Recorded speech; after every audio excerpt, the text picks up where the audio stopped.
The character that I focused on as I was reading through the Passion this past week was Pilate. And you can hear the indifference, the unsurety within Pilate's life. And St. John highlights this.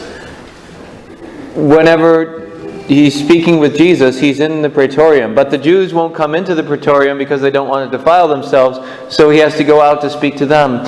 And St. John highlights how he goes back and forth, inside and outside, back and forth, to highlight not just his physical place, but where he is in his mind about Jesus. He goes out, he comes back in. He's compelled by Jesus when he's with him, but then he goes back out into the world, and the world convinces him. He comes back in, and he's back in with Jesus, and Jesus convinces him. He comes back out and says, I have no reason to crucify this man. And they said, crucify him.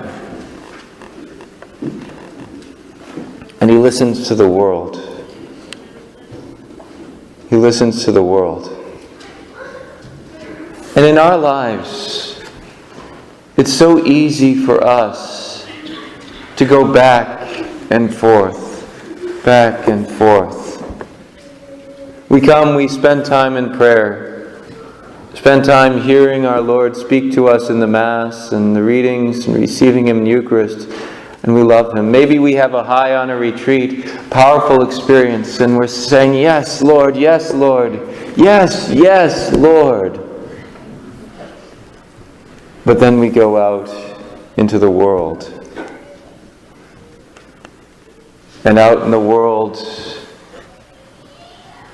the media, social media or TV or YouTube or what we read in the papers, our friends, the people at work, there's this subtle pressure, and sometimes not so subtle. What are you doing with that Jesus stuff? That's a good thing to have on the side, but why is that forming your life? Don't have that be important to you. Certainly don't share with us how important it is to you. This back and forth, back and forth. And Pilate, he wanted to wash his hands and say, I've done nothing. I'm not responsible for this man's blood. But he was. We can't stay on the fence forever. We can't sit on the fence teetering one way or the other. We have to make that decision. Am I for Jesus or am I against Jesus? Have I dedicated my life and given myself for the very life of Jesus? Because He gave Himself for me? Or do I go along with the ways of the world? We have to make a decision. We can't be going back and forth. At the end of the Gospel today, Jesus says, I thirst. I thirst. And what is He thirsting for? He's thirsting for our love.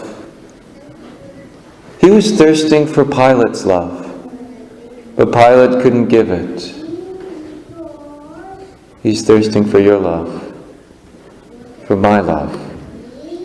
He's longing for us.